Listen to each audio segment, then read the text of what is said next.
morning! Morning! Good morning po sa mga pinakamamahal na anak ng Diyos. Amen? Amen. So umagang ito, hindi tayo papayag na aalis tayo ng lugar na ito na hindi natin idedeklara ang kabutihan ng Diyos sa ating mga buhay. Amen? Sige po, inaanayahan ko po ang lahat na tumayo. Ang sabi po sa Juan, chapter 1, verse 12, subalit ang lahat ng tumanggap at sumampalataya sa Kanya ay binigyan niya ng karapatang maging mga anak ng Diyos. Amen? Sino po dito ang nananampalataya sa Panginoon? May good news ako sa iyo, ikaw ay anak ng Diyos. You are beloved. Ikaw ay pinakamamahal na anak ng Diyos.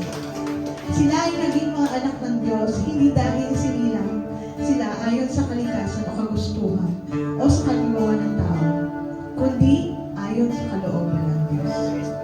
At sabi rin po sa Ephesians, napakaganda kasi ng salita ng Panginoon.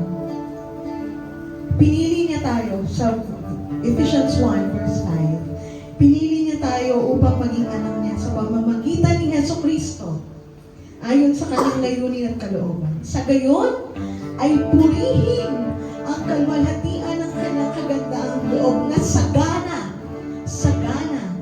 niyang ibinigay sa atin sa pamamagitan ng kanyang minamahal na anak. Amen. Pag po natin, once na tinanggap natin si Jesus bilang ating sariling tagapagligtas, tayo ay tinuring ng pinakamamahal na anak ng Diyos. At kapag ikaw ay pinakamamahal na anak ng Diyos, meron kang kapangyarihan para magtagumpayan anumang suliranin sa buhay. Bakit? Dahil kasama natin ang ating Diyos. Amen? Kasama natin siya sa lahat ng oras at sa lahat ng panahon. Sige po, palakpakan natin ang ating Diyos. Dahil siya ay mabuti, siya ay nakila. Purihin po natin siya sa pamamagitan ng mga awitin ito na magbibigay ng kaluguran sa Kanya. Hallelujah. Sige po, awitin natin. Ano bang maging panahon? Ano bang magkakataon? Ano man?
presensya mo, pupugay ang lahat. Papuri ka Yahweh, Yahweh, Yahweh. Sa lahat ng oras, sa bawat araw, pinupuri at sinasamba.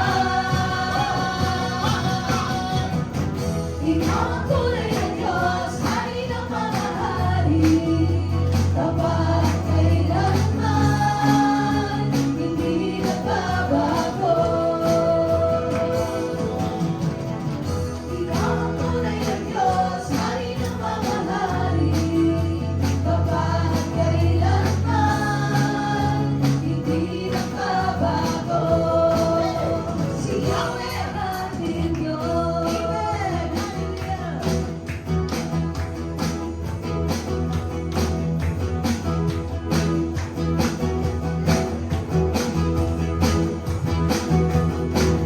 Maraming ang papuri, ang iyong lahat.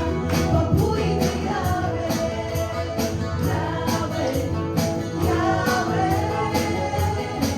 Lumalapit sa presensya mo, nagpupugay ang lahat.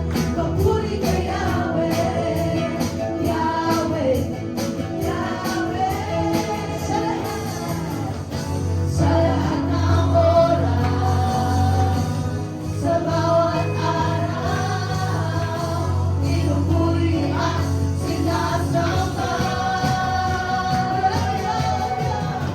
Ikaw ang tunay na Diyos, hari ng mga hari, tapat kailanman, hindi nagbabago. Ikaw ang tunay na Diyos, hari ng mga hari, tapat kailanman, hindi nagbabago. Si Yahweh ang ating Diyos. Woo!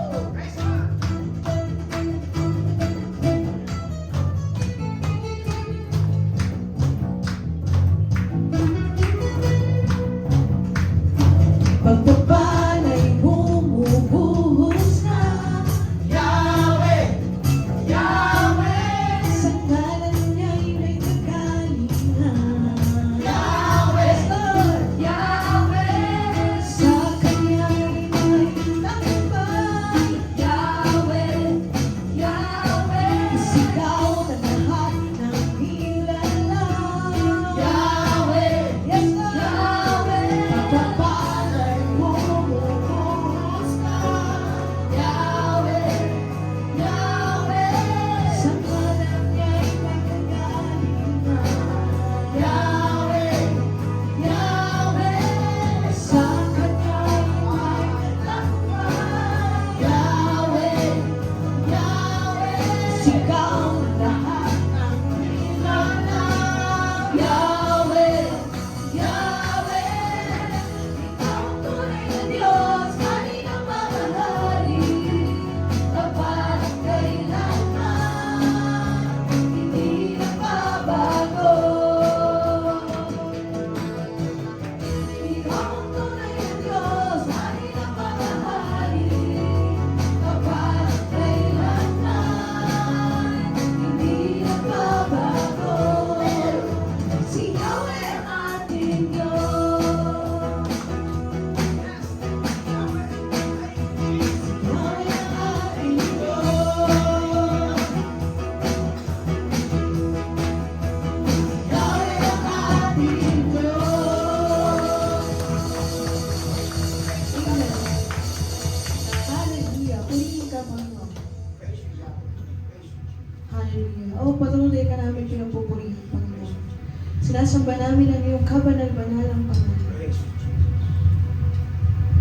Ang kaaway ay nagpunta dito para tayo ay parang ating mga buhay masakin, sirain. Ngunit dumating ang ating Panginoong Jesucristo upang ang ating mga buhay na nasa kadiliman ay ilagay na sa kaliwanagan. Alam ko, marami pa tayong mga pagkukulang, marami marami pa tayong nakikita o napapansin sa ating mga sarili na tila baga hindi nagiging kalugod-lugod sa Panginoon. Ngunit nais kong sabihin at i-remind ka kapatid, maging ang aking sarili, na ang habag, ang kagandang loob ng Diyos ay napakasagana. Kaya-kaya niyang ayusin ang ating mga buhay. Alam niyo kung ano lang ang sikreto? Kailangan manampalataya ka kapatid. Hallelujah.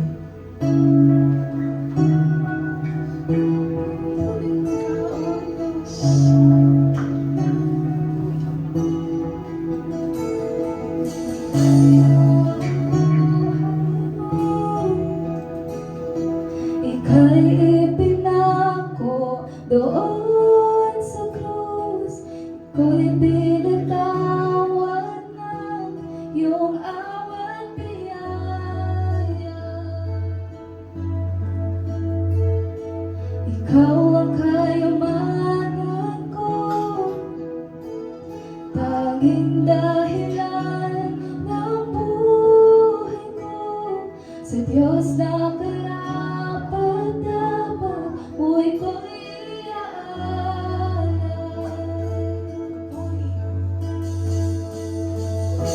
papuri sa kataas-taasan, papuri sa ikakapagligtas, purihin ka, Jesus, Hari ng langit, Hari ng buhay ko.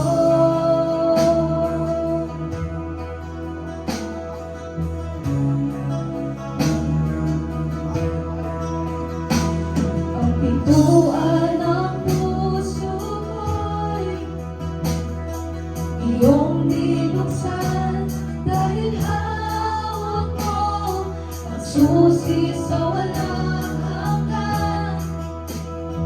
Pagkat ika'y namatay at nabuhay muli, papuri sa kataas-taasan, papuri sa ikakapagligtas, purihin ka, Jesus, Hari ng langit, Hari ng buhay ko, papuri sa kataas-taasan.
sa dakong hiling.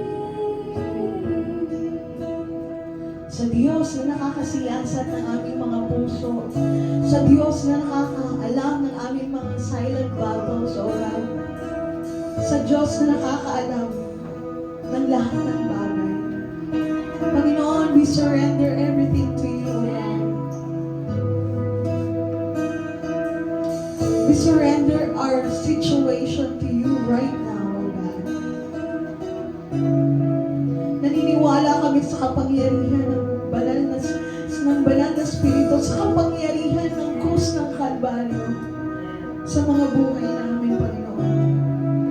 Kaya aming tinatamasa, Panginoon, at meron kaming karapatan bilang tawaging minamahal na anak mo. Maraming pong salamat sa kagalingan na iyong mga pinapagaling, sa kagipitan na ikaw ang nagpo-provide, sa mga pambihirang ginagawa mo sa buhay namin, Panginoon. Kaya naman, Panginoon, huwag nawa namin masayang ang lahat ng sakripisyong binibigay mo sa amin. Kundi, Panginoon, itanim mo sa aming mga puso at sa aming mga isipan na ang pinakamahalaga sa lahat, kahit na dumadaan kami sa mga pagsubok, ay maniwala at sumampalataya sa aming Panginoong Jesucristo. Salamat po ng marami, O Diyos. Purihin ka, sambahin ka sa pangalan ni Jesus. Ang lahat ng anak ng Diyos ay magsabi na Amen! Makakaupo na po tayo dyan.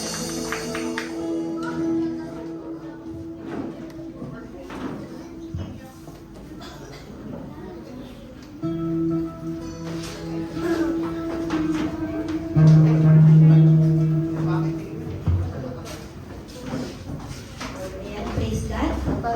Ayan, makakaupo na po bawat sa atin na. Ayan. Salamat po sa Panginoon. Dadako na po tayo sa ating pagbibigay sa ating Panginoon. Kagaya nga po ng palagi po natin i-encourage sa bawat isa. Yung ating po pagbibigay ko po ay talagang mula sa ating puso. So, dapat po yung mula sa ating puso. Dahil ang ating Panginoon po, at tingnan naman po talaga niya yung kung ano po yung desire ng heart po natin. Nakakatuwa lang po, no, kahapon, kausap ko po yung president ko po. Pinag-usapan namin yung mga ganyan tungkol sa finances, ganyan. Tapos nabalikan ko lang yung talagang lagi ko nga din nakukwento, yung patotoo ko po personally. Sabi ko noon, nung nagsisimula ako magtrabaho, yung sahod ko hindi po talaga ganun kalaki. Diba?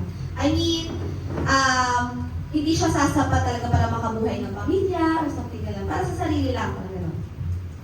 Pero, sabi ko po noon, magka-tithes, importante talaga magbibigay ka sa Panginoon. So, regardless, naalala ko po noon, sumasahod lang naman ako, kada kinsenas katapusan, 2,000, mga ganon. Nagsisimula din po tayo sa ganon sa mababa talaga, 2,000, 3,000, ganon. So, ano ba yung 10% na 2,000, 200 pesos lang naman, di ba? Sa 3,000, 300 pesos lang naman. Pero binibigay ko po yun, tinatithes ko po. Tapos, for some reason, sabi ko, ang galing-galing ng Lord. Kasi, kahit ganun lang yung sinasahod ko before, nakakatulong ako sa bahay, kahit paano, nakapag-abot ako. Tapos, ang Lord, hindi niya pinapawala ng laman yung wallet ko. Sabi ko nga kahit 20 lang yan, kahit barya lang yan, kahit 100 na lang laman ng wallet ko, amazing pa rin ng Panginoon. Bakit? Kasi hindi niya winalan ng laman yung wallet ko. Kaya sabi ko sa Panginoon, sabi ko talaga noon, noong mga panahon na yun, napaka-importante talaga na nagbabalik loob tayo sa ating Diyos. Bakit? Kasi never niya pawawalan ka.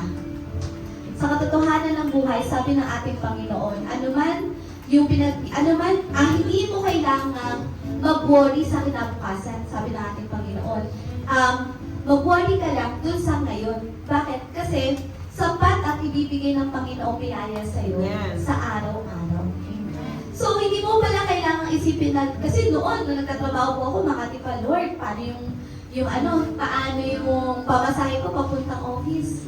Diba? Kaya pa ba ng budget, Lord? Diba? Pero salamat sa Panginoon. Hindi pa naman po ako pinaglakad ng Diyos simula siguro sabihin natin Baclaran or hanggang sa office namin. Wala pa naman po ako kalatasan na gano'n. Lagi ako pinapasakay ng Lord. Kasi nga, mabuti ang Diyos. Diba? Kung kulang yung pamasahe mo, gagawa siya ng paraan para para malibre ka sa bus. Gano'n, di ba? May kakilala ka bigla. Di ba? Tapos, uy, ako na, sagot ko na yung pamasahe. So, di ba? Kahit sinas minsan, iisipin ko, dumarating po ako sa point na gano'n, yung matatakot ka, Lord. Parang kulang na yung budget ko, hindi na ako makakauwi ng bahay. Pero, yung pamasahe mo, sumakto hanggang Gaha. O, pagdating ng Gaha, okay na ako, Lord, makakalakad na ako eh. Exercise din.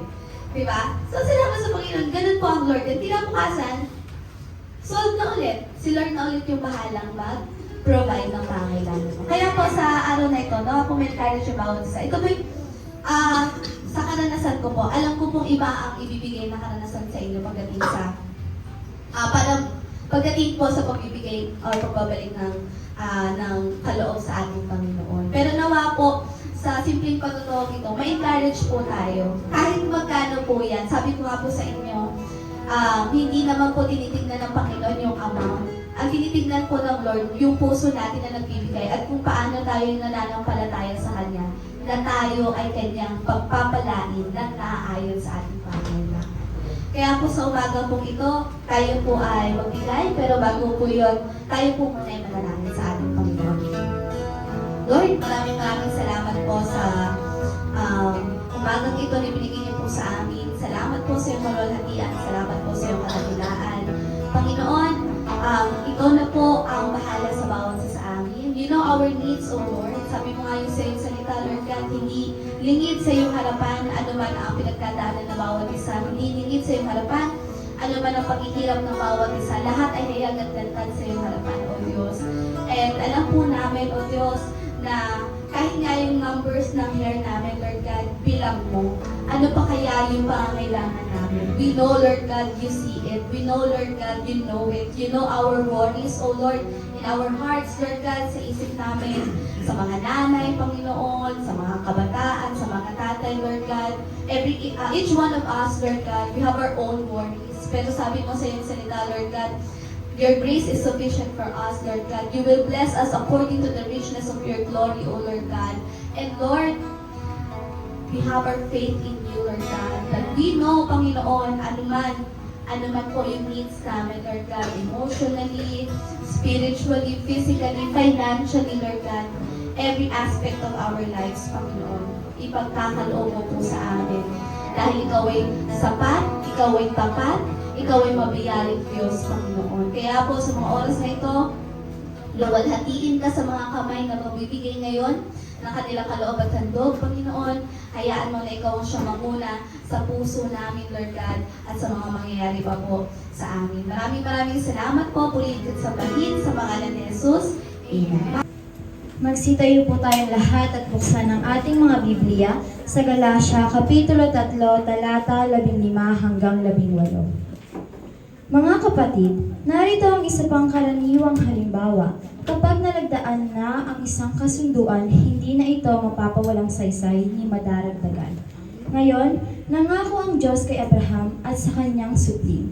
Hindi sinasabi at sa kanyang mga supling na ang tinutukoy ay marami, kundi at sa iyong supling. Naiisa ang tinutukoy at ito'y si Kristo.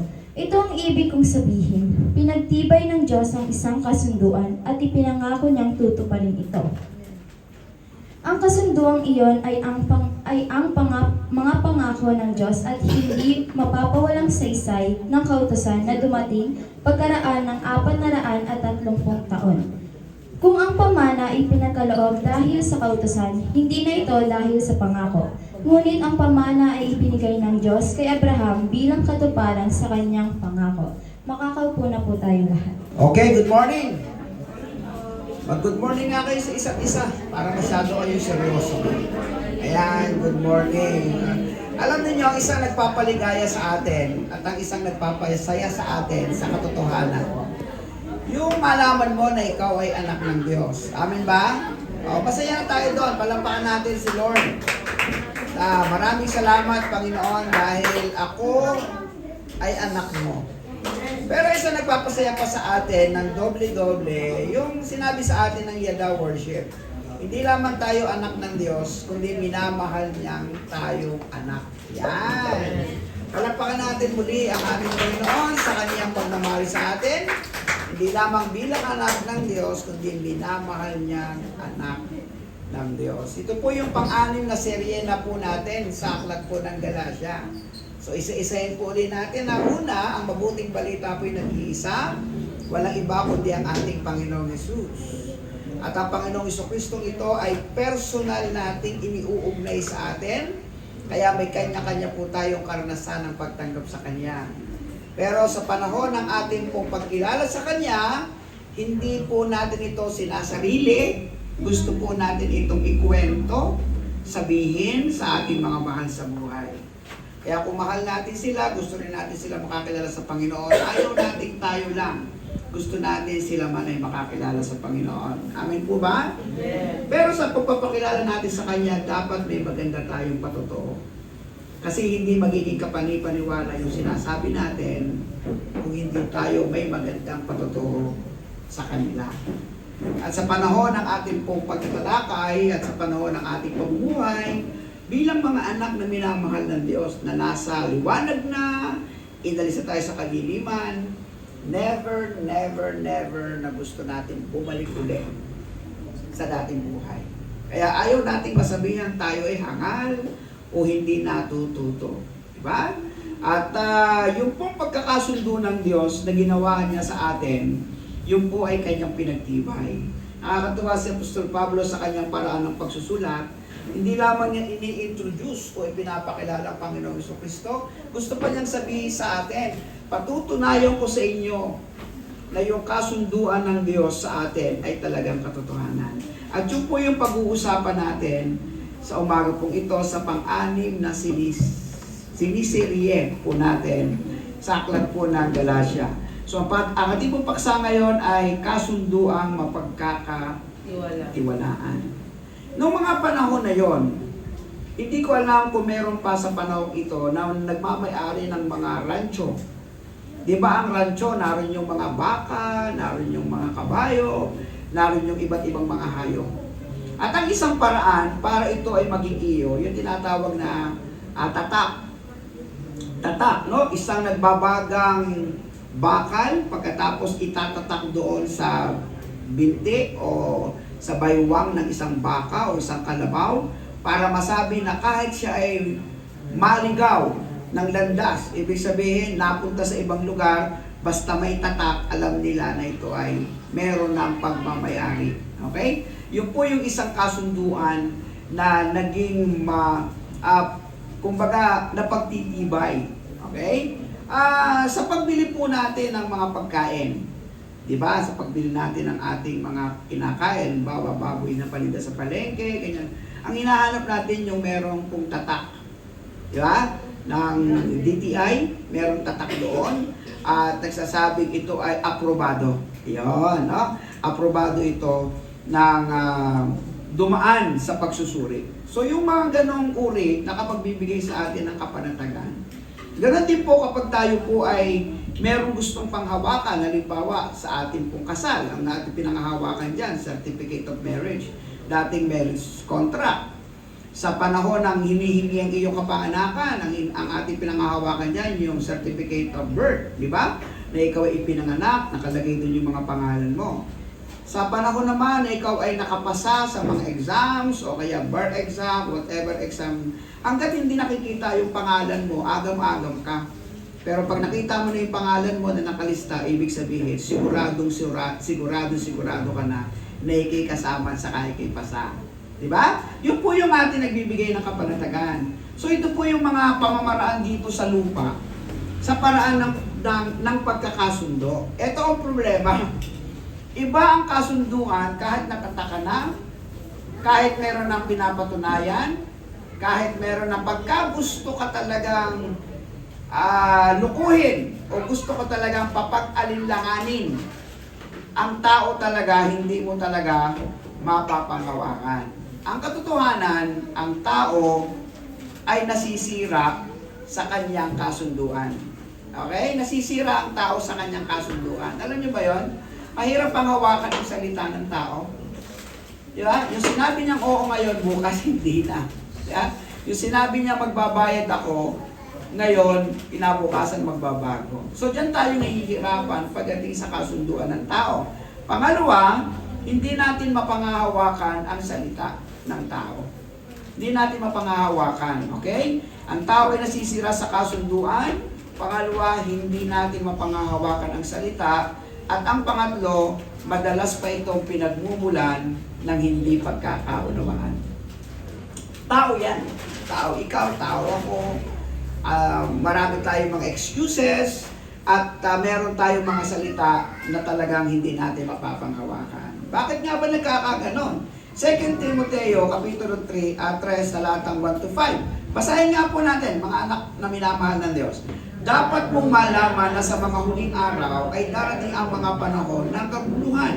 Sapagkat ang mga tao ay magiging maibigay sa sarili, maibigay sa salapi, palalo, mapagmataas, mapagsamantala, suwail sa magulang, walang utang na loob at lapastangan sa Diyos. Sila'y magiging walang pagmamahal sa kapwa, walang habag, mapanialang uri, walang pagbibigay sa sarili, marahas, at walang pagpapahalaga sa mabuti. Sila'y magiging mga taksil, padalos-dalos, mayayabang, maibigay sa kalayawan, sa halip na maibigay sa Diyos. Sila'y may anyo ng pagiging makadiyos, ngunit hindi naman nakikita kapangyarihan nito sa kanilang pamumuhay. Iwasan mo ang ganyang uri ng mga tao. So meron tayong katagang narinig, asa ka pa. Diba? Asa ka pa na ang taong kausap mo ngayon ay talagang matino. Na ang nagsasalita sa iyo ay talagang may katotohanan. Asa ka pa. Eh, sabi ng banal na kasulatan, darating ang araw. Ang taong kausap mo, tayong tao, kung wala tayo sa Panginoon, sila na wala sa Panginoon, asa ka pa. Sapagkat ang mga taong ito'y lalo magiging maibigay sa sarili, maibigay sa salapi, palalo, mapagmataas, mapagsamantala, suwail sa magulang, walang utang na loob at lapastangan sa Diyos. Yan ang future eh. Yan yung hinaharap ng mga tao pagdating ng araw. Pasama ng pasama, padami ng padami ang kasalanan, lalo tayong maaapektuhan ng pagpapahirap sa ekonomiya, corruption, at marami pang iba. So, ngayon, kung ito po ang ating pong pangahawakan, wala tayong tibay na maasahan. Pero ibang-iba kapag ang Diyos ang nakipagkasundo sa iyo. Amen? Yun ang isang maganda magbibigay sa atin ng kapanatagan. Sa tao, bagsak tayo. Sa tao, wala tayong masyadong aasahan. Sa tao, hindi natin mapangahawakan. Guguluhin tayo ng tao sa maraming pagkakataon. Kaya maraming mga na-scam, maraming mga naluloko, di ba? Hindi napapansin? Ang tao ay meron ng kanya, gusto pa angkinin lahat. Di ba? Mayaman na, gusto pa, yumaman pa ng yumaman. Kahit maraming mahirapan, kahit masagla ka sa iba't ibang uri ng masamang bisyo, basta ako maraming pera, kahit ikaw mapahamak na, bahala ka sa buhay mo. Yan ang tao eh. No? Yung kasunduan nila madalas hindi sa ikabubuti, kundi sa ikasasama. Pero ang ating Diyos ay ibang-iba. Una, mayroong isang salita ang Diyos na mapangahawakan. Amen ba? Amen. Mayroong isang salita ang Diyos na mapangahawakan. Pangalawa, ang kasunduan ay iniingatan niya ayon sa pinagkasunduan. Ibig sabihin, kung itong pinagkasunduan natin, iingatan ng Diyos yan ayon doon sa inyong pinagkasunduan. Pangatlo, ito ay matutupad at mapangahawakan. Yan po ang katotohanan niya. Anong patunay natin? Sabi ng Joshua 21:45, basahin nga po natin, tinupad ni Yahweh ang lahat ng ipinangako niya sa sambayan ng Israel. Madami siya ipinangako, pero ang sabi naman ng kasulatan, si Joshua mismo sa kanyang patotoo, tinupad ni Yahweh ang lahat ng ipinangako. Ilang libo meron ang pangako ng Diyos sa banal na kasulatan mula lumang tipan hanggang bagong tipan. Libo-libong pangako niya. Yan libo-libong pangako niya ng Diyos, tutuparin ba niya? Opo. Wala po siyang hindi tutuparin. Lahat po yan pwedeng iparanas sa inyo, sa atin. Ang isang katotohanan ng kanyang pangako, ibibigay ang kanyang bugtong na anak. Nangyari hindi. Nangyari di po ba? Sa anak niya, nasa kanyang buhay na walang hanggan. Sa anak niya na si Jesus, siya ang ating tagapagligtas. At yun ang katotohanan nasa buhay na natin ngayon. Sabi ng banal na kasulatan, pag-akyat ng anak ng Diyos, ng ating Panginoong Hesus, bababa ang banal na Espiritu. Nangyari hindi. Nangyari po ito eh. At sino nga po yung nasa katawan natin bilang templo? Ang sino man sa atin na nakipag-ugnay kay Kristo, ang banal na Espiritu ang sumasa atin. Kaya kailanman ang ating Diyos hindi humihiwalay sa iyo. Hindi humihiwalay. Yan po yung katotohanan. Isipin po ninyo, ang banal na Espiritu nasaan? Nasa labas o nasa ating katawan? Di ba nasa katawan natin? Sabi ng Biblia, ang katawang ito ay templo ng banal na Espiritu. So ibig sabihin, nasa sa atin siya. Okay? Kaya walang araw na hindi natin kasama ang Diyos kasi nasa atin siya eh. Pero bakit ang pakiramdam mo parang wala ang Diyos? Kasi mali ka. Kasi nasa mali kang landas. Kasi nasa mali kang gawa. Kaya ang pakiramdam mo, malayo ang Diyos sa iyo. Hindi, ikaw ang malayo sa Diyos. Pero ang Diyos kailanman hindi malayo sa iyo. Lagi siyang naandyan. Okay? Yan ang nagbibigay ng kapanatagan sa iyo. Sabi ng Ezekiel 12:28, basa, kaya sabihin mo sa kanilang ipinasasabi ko, isa man sa mga sinabi ko'y hindi maaantala, hindi na magtatagal at magaganap ang lahat ng ito. May mga pangako hindi naman mangyayari agad-agad, pero mangyayari. Okay? Depende po yan kung paano mo sinusundan ang mga pangakong ito na sumasabay ang iyong pag-uugali sa harapan ng Diyos. Tama ba? Kagaya na sinasabi ko sa inyo, kami po ay nasa 36 years ni Mama, no? Na kami po ay nagsasama bilang mag-asawa at meron kaming 6 na anak bilang pamilya. Wala pa kaming bahay. Pero matagal na namin pinanalangin mula pa sa umpisa. Imagine, kung ikaw ay mainipin, kung ikaw ay mareklamo, kung ikaw ay matampuhin, baka wala na kami sa Panginoon. Naman? Sa pagtatampo na, Lord, bakit hanggang ngayon di mo dinidinig ang aming panalangin? Pero sinusundan kami ng Diyos eh. Sa journey namin, sinusundan kami ng Diyos. Nung mag-umpisa kami, lagi ko sinasabi sa akin sa sarili, Lord, sana naman huwag dumating ang panahong sisisiin ako ng aking mga anak. Dahil kaya sila hindi nakapag-aral, dahil ako'y sumunod sa iyo. Kaya sila'y nagutom, dahil ako'y sumunod sa iyo. Kaya sila'y nagkahirap-hirap, dahil kami ay sumunod sa iyo, kami mag-asawa. Pero salamat sa Diyos, yung pagsunod namin ng pagsunod, kahit may ups and down kami, dahil nakita ng Diyos na kami sumusunod sa Kanya, kailanman, sa journey ng aking pagpapamilya, hindi naman namin naparana sa aming mga anak ang sobrang hirap, wala naman sa kanila ang hindi nakapag-aral. Katunayan, 4 sa aking mga anak, mga tapos na, di ba? Mga professional na sila, at meron kaming gagraduate na anak sa next year, ang aking si Hart, at the following year, gagraduate naman yung aming si Hannah, di ba? O anong prayer ko? Lord, sana pag edad ko ng 60, tapos lahat ang aking mga anak. Ilang taon na ako ngayon? 57. So I have 3 years to go. O, 59 years, graduate na yung aking si Hannah. So, sobra pa sa pagtugon ng Diyos sa akin. So, ibig sabihin, yung journey ng pagsunod sa Kanya, tinutupad naman niya eh. Tama? Tutuparin naman niya talaga. Hindi ka lang dapat mainit. Ipakita mo lang yung iyong ugali sa Kanya na talagang hindi nagbabago yung pagmamahal mo sa Kanya. And on the right timing ng Diyos, ibibigay niya sa iyo to. Kaya sabi niya, Ezekiel, hindi magtatagal at magaganap ang lahat ng ito. Could you imagine, bago dumating si Jesus sa buhay natin, nagsimula pa sa panahon pa ng lumang tipan, sa panahon pa ng magkasala si Adan at si Eva, gaano katagal yun? Libong taon ang naging kasaysayan. Bago pa tayo, hindi pa tayo buhay, bago pa dumating si Jesus sa atin. Pero natupad ba? Natupad naman eh. Di ba? Ang daming dinaanan ng ating Panginoong Jesucristo, iba't ibang henerasyon, iba't ibang kasaysayan, pero ang importante dito, tinupad ng Diyos ang kanyang pangako. At ito ay naging pakinabang sa atin. So ano ang katiyakang ibinigay ni Apostol Pablo tungkol sa kasunduan? Okay, ito yung kasunduan ha. Una, pinagtibay ng kasunduan na si Kristo lang. So walang namagitan sa kasunduan na makipagkasundo ang Diyos sa tao, ang kanyang ipinagkasundo sa atin isa lang, Walang iba kundi si Kristo lang. Okay, Galatia 3:15-16. Basahin po natin. Mga kapatid, narito ang isang pangkaraniwang halimbawa.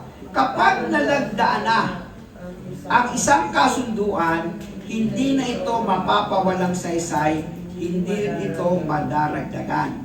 Ngayon, nangako ang Diyos kay Abraham at sa kanyang supling, hindi sinasabi at sa kanyang mga supling na ang tinutukoy ay marami, kundi at sa iyong supling na iisa ang tinutukoy at ito ay si...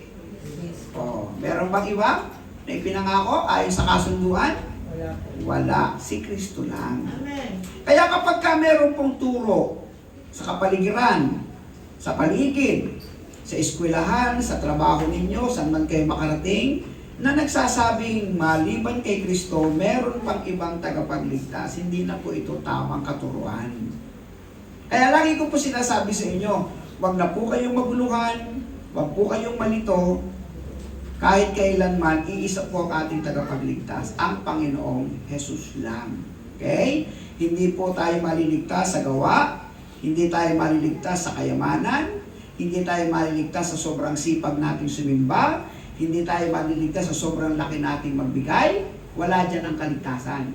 Ang kapagkakasundo ng Diyos, ibibigay niya ang kanyang bugtong na anak sa pamamagitan ng lahi ni Abraham, doon magsisimula ang journey, tapos ito inihula at ipapanak na Birhen Maria, doon nagsimula ang journey hanggang sa panahon ni David, ang daming salin lahi, and then tinupad ng Diyos pagdating sa bagong tipan.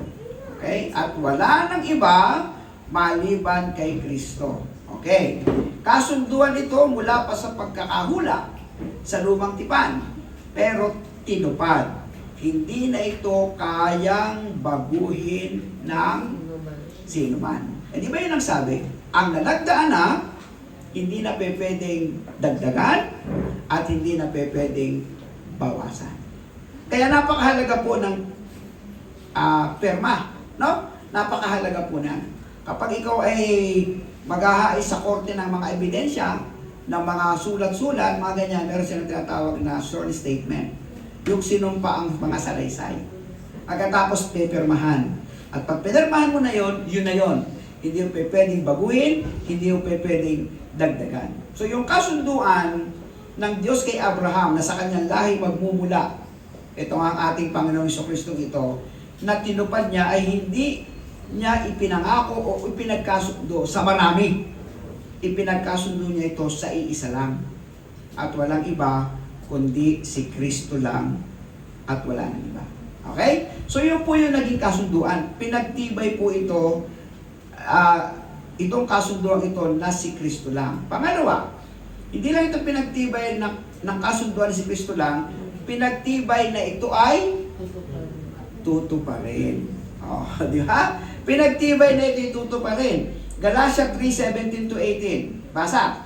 Ito ang ibig ko sabihin. Pinagtibay ng Diyos ang isang kasunduan at ipinangako niyang tutuparin ito. Ang kasunduan iyon at ang pangako ng Diyos ay hindi mapapawalang saysay ng kautusan na dumating pagkaraan ng 430 taon. Kung ang pamana ay pinagkakaloob dahil sa kautusan, hindi na ito dahil sa pangako. Ngunit ang pamana ibinigay ng Diyos kay Abraham bilang katuparan ng kanyang pangako. Ilan daang taon inalipin ng Ehipto ang Israelites? Di ba? 430 years. Matagal yun. Matagal yun. Wala pa nun ang kautusan. Wala pa si Moses eh. Ang hawak-hawak pa lang nila nung panahon na yon, yung kasunduan ni Abraham. Okay? Ni Abraham at saka ng Diyos. Na sa kanyang lahi magmumula ang Panginoong Jesucristo. Okay po? Ngayon, dahil nga po sa dumadami po sila, nung mga panahon na yon, na ano ng mga taga-Ehipto, parang ma-overcome kami ng bilang nila, inalipin nila ang mga Israelita. Pero, humihinto ba yung pangako ng Diyos? Natutulog ba ang Diyos na hindi tutupad ang kanyang pangako? Hindi po. Hindi po. Tuloy pa rin yung kanyang mga pangako. No? Sa panahon ni Moses, si Moses supposed to be dapat kasamang papatayin. Dahil nagdeklara itong si Pero nung panahon na yun, lahat ng 2 taong bata dapat patayin. Dahil natatakot siya eh. Dahil may hula na merong parang papalit sa kanila. Ito na nga ang ating Panginoon Jesucristo na nakahula pa sa panahon ni Abraham. Pero anong ginawa ng Diyos? Di ba iniligtas si Moses? Pinaanod sa ilog pagkatapos nakuha ng prinsesa ni Pero, pagkatapos siya pa ang nag-alaga, yung nanay pa niya ang siyang nag-alaga. Dahil nakalinya si Jesucristo sa panahon ni Moses, nakaligtas na naman si Jesus. Naintindihan po ninyo? So tuloy-tuloy habang inihuhula niya, ang problema ay ito. Habang inihuhula yung magandang pangako ng Diyos ayon sa pagkakasundo, ang tigas-tigas naman ang ulo ng mga Israelites. Diba? Parang ganito yan Pinapangakuan tayo ng Diyos ng malaking lupa para magtayo tayo ng isang malaking gusali o simbahan. Ang problema, nagkakagulo tayo. Hindi tayo nagkakasundo-sundo. Hindi tayo sumusunod sa Panginoon. Kaya yung lupa, nakabimbi na, andyan lang yan. Pero hindi mo siya magiging iyo hanggat merong bagay na dapat kayong ayusin. Ganon-ganon ang istorya nun. Di ba? Naandyan ang pangako, naandyan ang promised land, naandyan yung pangako ng Panginoon. Ang problema sa Israelites, kaya umabot ng 430 years, ang tigas-tigas ng kanilang ulo. Patuloy silang hindi sumusunod sa ating Diyos na si Yahweh. Nung alisin ni Moses ang mga Israelites sa kamay ng Ehipsyo, dinala naman sa wilderness, di ba? Ilang taon sa wilderness? 40 years na nagpaikot-ikot sa silang. Ang pangako na andyan na. Pero ba't umabot na naman ang 40 years? Dahil sa katigasan ng kanilang ulo. So, ang tanong, meron bang nakikita kayong pangako ang Diyos sa inyo? Meron ba kayong ginugusto sa inyong puso na mangyari? Nagtataka ba kayo bakit hanggang ngayon ay wala? Nagtataka ba kayo bakit ngayon hindi natutupad? Baka naman pag binalikan ninyo inyong journey, merong mga nangyayari sa buhay ninyo na hindi gusto ng Diyos, kaya hindi niya maibigay-bigay sa tamang panahon ang gusto niyong mangyari sa Kanya. Yun ang kwento nila. At pwede rin maging kwento namin. Okay? Sa kasaysayan namin, siguro meron kaming mga ibang priorities. Na sa panahon na yun, gustong-gusto namin, pero pag kinulit namin ang Diyos dito, baka lahat ng anak namin hindi nakapag-aral. Pero nagkabahay kami. Naunawaan po ninyo ang ikot ng mundo. So, ganun lang po yung nangyayari. So, ang Diyos na andyan ang kanyang pangako, hindi kailanman ito, hindi niya tutuparin. Kaya kahit pa ito'y bumilang ng 430 years, tinupad pa rin niya ang kanyang pangako. Ibinigay ang pamana bilang katuparan. At mayroon kang pinanghahawakan na mamanahin sa mga susunod na saling lahi. Hindi nangyari sa iyong panahon, mangyayari sa susunod na saling lahi. Hindi nangyari sa susunod na saling lahi, mangyayari sa susunod na saling lahi. Bakit? Ang Panginoon Jesucristo ba, nakita ba ng mga Israelita, ng mga nauna? Di ba hindi naman? Hindi naman nakita Bakit? Yung mga alagad ba ng Panginoon Jesucristo, nung panahon niya, nasaksihan ba natin? Di ba hindi naman natin nasaksihan? Sa panahon natin, wala na si Jesucristo, nasa langit na. Anong pinanghahawakan natin? Ang kanyang mga salita na binabasa natin sa kasalukuyan. Pero ako sa pin dito, tinupad ba ng Diyos? Ang nakasaad dito. Tinupad naman ng Diyos Kaya nga tayo, maligayang maligaya, panatag na panatag, na habang tayo sumasamba sa Kanya, habang tayo naglilingkod sa Kanya, buhay ang Diyos na ating pinaglilingkuran. Amen? At si Kristo Jesus ay nabubuhay para sa atin. Kaya sabi dito, pinagtibay ng Diyos ang isang kasunduan at ipinangako niya tutuparin ito. Ito, basahin natin. Matthew 7:7-8. Basahin po natin. Humingi kayo,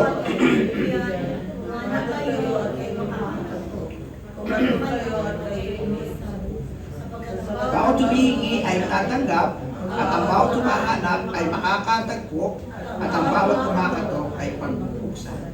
May instruction naman Humingi, humanap, kumatok. Kumatok naman po ako Bakit walang nagbukas? Humingi naman po ako eh, bakit walang nagbigay? Kumalat naman po ako, ngunit wala po akong nasumpungan. Diba? Sabi ni Lord, bakit ngayon mo lang siya ginawa? Sa panahong gipit na gipit ka na. Bakit hindi mo ako hinahanap sa panahong okay ka? Di ba? Bakit hindi ka na humihingi sa akin sa panahong kaya mo na? Bakit hindi ka na kumakatok sa akin sa panahong sa tingin mo kaya mo nang tumayo sa iyong sarili? O nasa ng problema? Nasa Diyos? O nasa atin? Kaya minsan, hindi natutugunan kasi meron tayong pusong tinitingnan ng Diyos na hindi tama. Meron tayong motibo sa puso natin na hindi tama. Kaya kahit anong gawing katok natin, nananatiling sarado ang pinto. Bagamat ang pangako niya, bubuksan niya tayo. Kahit anong hanap natin, hindi tayo makasumpong, bagamat ang pangako niya, makakatagpo tayo. Kahit anong hingi natin, hindi tayo nabibigyan, bagamat ang pangako niya, bibigyan niya tayo.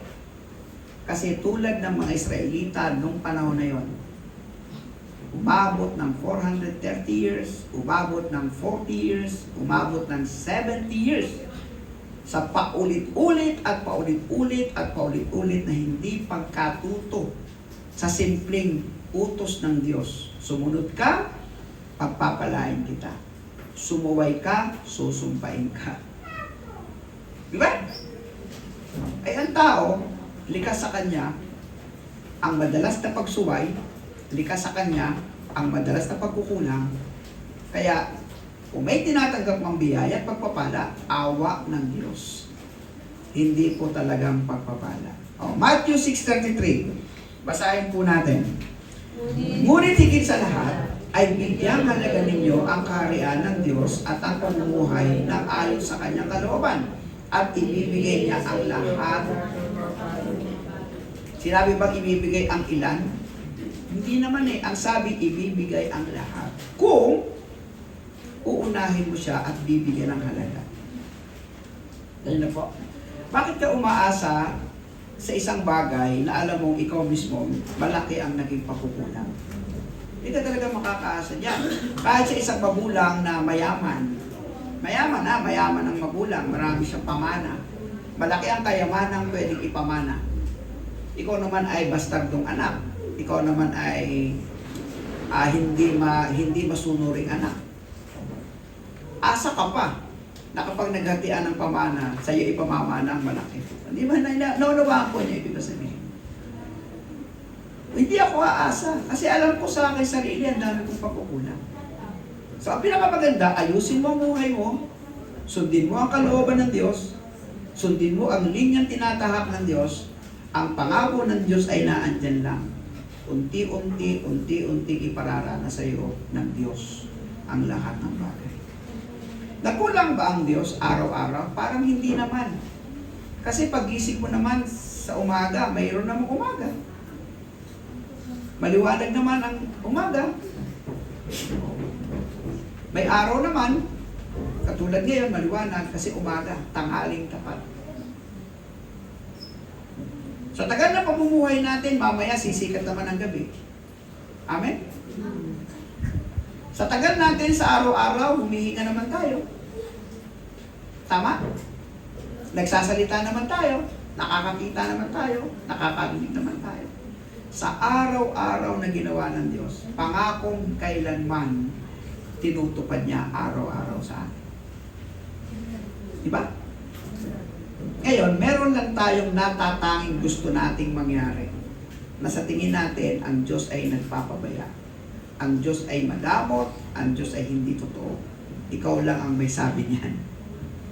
Pero manatili kang may pagtitiwala sa Diyos, manatili kang umasa sa Diyos.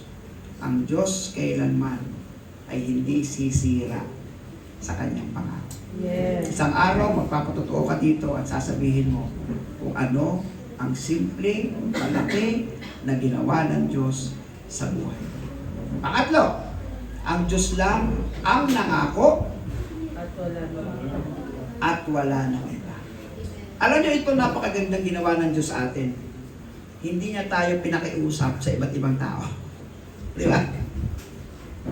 Wala tayong pwede sumbungan eh. Wala tayong pwede sumbungan. Kasi ang kausap natin, isa lang. Ang Diyos lang sa kanyang mga salita. Amen? Walang iba. Kung ang Diyos at meron pang iba, meron tayong pagsusumbungan eh. Pwede natin sabihin, bakit ganun? Si Lord nangako, pero hindi naman niya tinupad. Eh, sino kakausapin mo? Wala ka namang iba kakausapin kundi siya yun eh. Kasi wala namang ibang kasawsaw. No? Walang ibang kasama ng mangako ang Diyos sa'yo, kundi kayo lang dalawa. Tignan niyo ang sabi ng Biblia. Kung ganon, ano ang silbi ng kautusan? Idinagdag ito upang may pakita kung ano ang paglabag. At may visa ito hanggang sa dumating ang anak na pinangakuan. Ibinigay ang kautusan sa pamamagitan ng mga anghel sa tulong ng isang tagapamagitan. Kapag may tagapamagitan, ano sabi? Nangangahulugang higit sa isang panig ang gumagawa ng kasunduan. Subalit ang Diyos ay iisa. Diba? Ang kasunduan sa Diyos at saka ikaw. Kaya, kapag ang Diyos ay hindi tumupad, ang Diyos lang naman ang kakausapin mo eh. Pero sasagutin ka ng Diyos sa kanyang pamamaraan upang maintindihan mo kung bakit ang pangako ko sa iyo ay hindi matupad-tupad. Kasi may mga bagay sa buhay mo na dapat mong ayusin. Pero doon naman sa mga sumusunod sa Panginoon, nakakaranas naman talaga sila ng paraan ng Diyos eh. Di ba? Ng iba't ibang uri ng pamamaraan para tayo po ay makasunod sa Kanya. So, hindi ito iniutos ng kautusan. Ito po ay kasunduan ng Diyos sa tao na hindi dahil sa kautusan. Hindi ito ginawa ng tao o ng sino man. Natupad ito saan? Sa tamang panahon. Kaya ano sabi dito? Ang sinabi ng Diyos ay tiyak na mapanghahawakan. Bigyan ko kayo ng dalawang halimbawa. John 3:16. Basahin natin lahat. Sapagkat kayo na lamang ang pag-ibig ng Diyos sa sangkatauhan, kaya't ibinigay niya ang kanyang kaisa-isang anak upang ang sino mang sumampalataya sa kanya ay hindi mapapahamak kundi magkakaroon ng buhay na walang hanggan. Unang pangako, mahal ba ng Diyos ang ang lahat ng tao? Amen. Totoo yan. Wala siyang hindi minamahal. Kayo na lamang ang pag-ibig ng Diyos sa mga tao. Pangalawang pangako, ibibigay niya ang kanyang kaisa-isang anak. Tinupad ba niya? Amen. Kaya't ibinigay niya ang kanyang kaisa-isang anak. Nangyari na.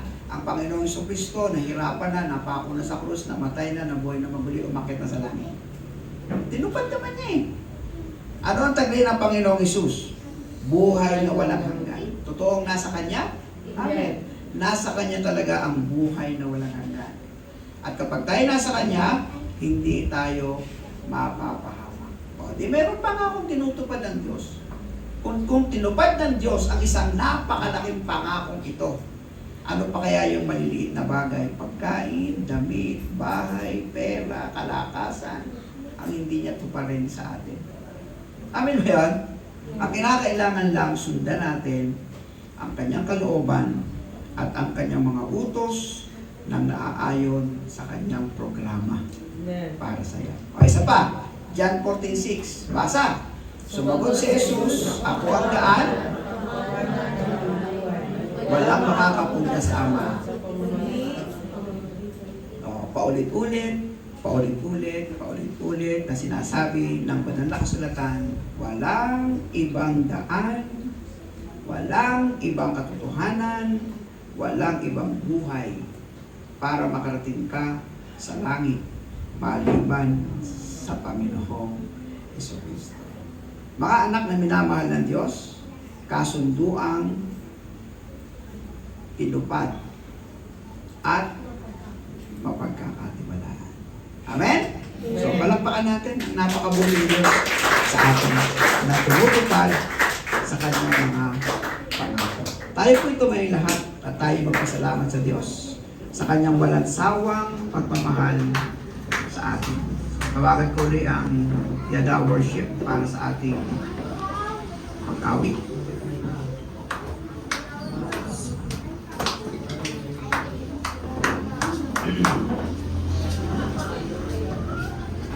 Ilalatag natin sa umagang ito kung ano ang ninanais ng inyong puso. At ipapanalangin natin hipuin ng Diyos. Mahipo ang Diyos sa kanyang mga pangako sa atin. Ang pangahawakan natin, paghingi, bibigay niya tayo.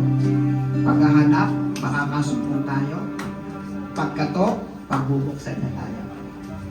So ang gusto lang sabihin sa atin ng Panginoon, mga anak, tutuparin ko lahat yan, ayusin niyo lang ang buhay niyo sa harapan ko at maaayos ang lahat. Amen? Sige, awit tayo. Ayos sa kanya mga pangako.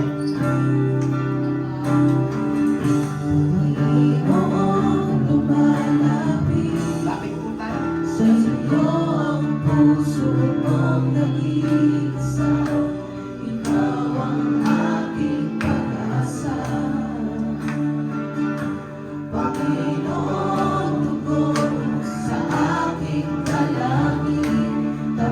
Kailan pa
ang dami-dami mga pagkukulang po namin.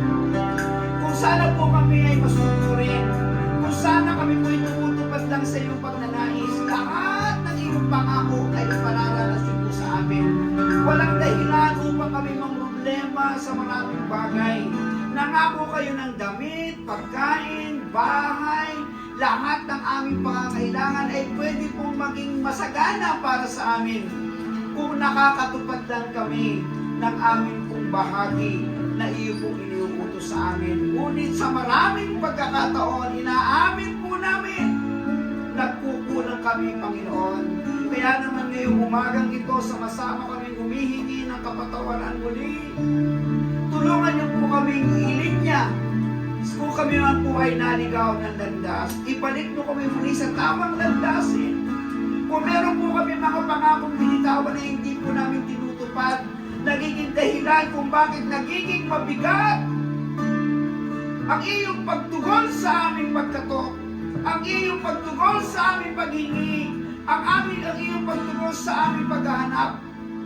Kami po'y naniniklukod muli sa iyo, aming Panginoon. Muli mo kami ibalik sa iyo at muli niyo po kami dublihin pa ang aming pagmamahal at ang pagpapalalim ng aming buhay panalangin, pagsamba, pagbabasa ng iyong salita, pagpapatotoo at magiging bahagi po, Panginoon, ng Ebanghelyo. Salamat po sa mga kapatirang pinalad na makasama po namin ngayon. Panalangin sa mga kapatirang hindi po nakarating sa oras na ito. Mga kapatiran namin sa abroad na nag-o-online at dito po sa local, Panginoon, na malalayo sa aming lugar. Ang pag-iingat mo papala, O Diyos, nawa po'y nakadagdag kaalaman muli ang napakagandang pangako ng pagkakasundo na iyo pong tinupad at patuloy na tutuparin ang maraming mga pangako ayon po sa iyo pong kasunduan sa amin ng iyo po kaming pangakuan, na kami po iyong minamahal, na kami po ay iyong iniligtas, na kami po ay iyong tutulungan, at hindi kami iiwan ni pababayaan man. Salamat po aming Diyos, dahil kailanman hindi kayo nagkulang. Kaya naman, lagi namin gustong ibalik ang papuri sa iyo. Lagi namin gustong ibalik ang kaluwalhatian sa iyo lamang, ang kapangyarihan sa iyo lamang, at wala ka mang ibang kikilalanin, Panginoon, kundi ikaw lang.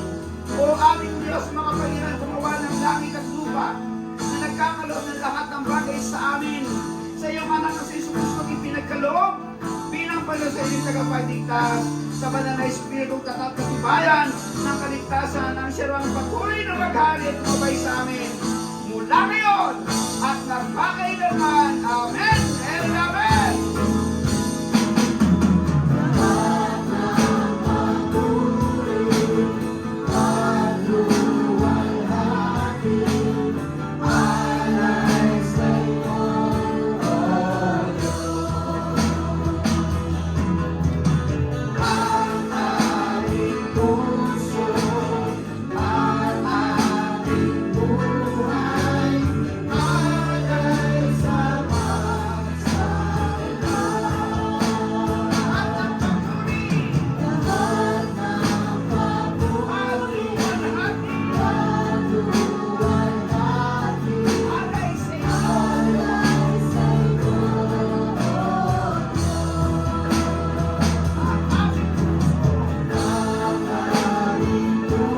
Amen.